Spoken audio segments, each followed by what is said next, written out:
A garden of earthly delights, academia says about this picture.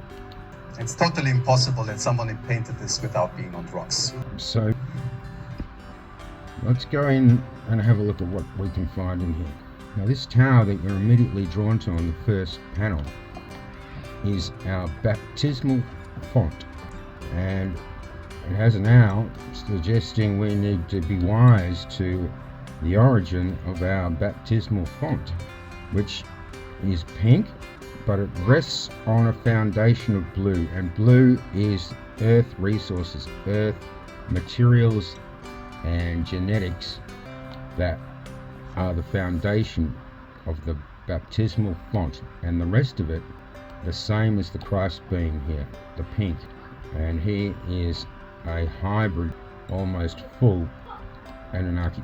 If we go in closer, we can see it's very insecta.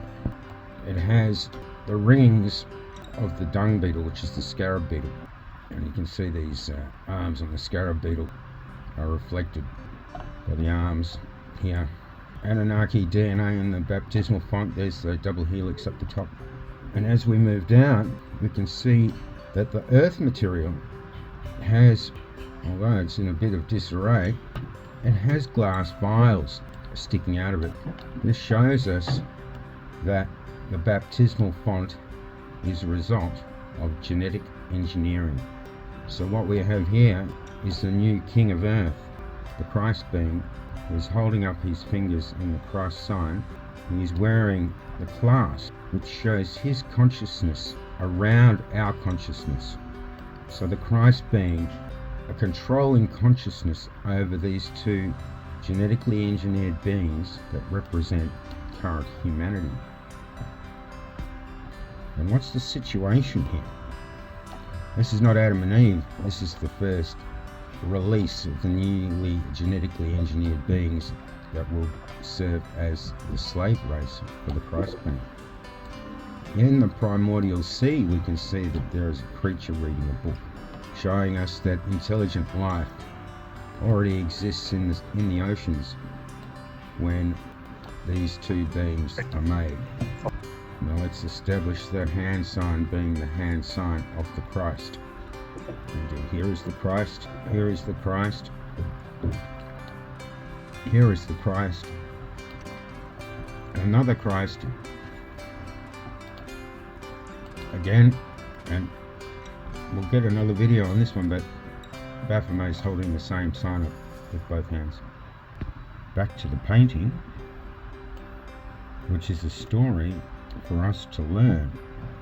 We can see that the giants are already part of the landscape here. There's a three-headed lizard coming out of the ocean,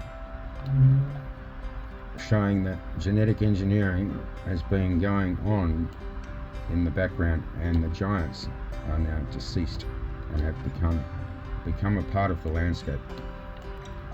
We can see we have been born into a place where there are genetically engineered animals. Who would have thought it? The unicorn is there.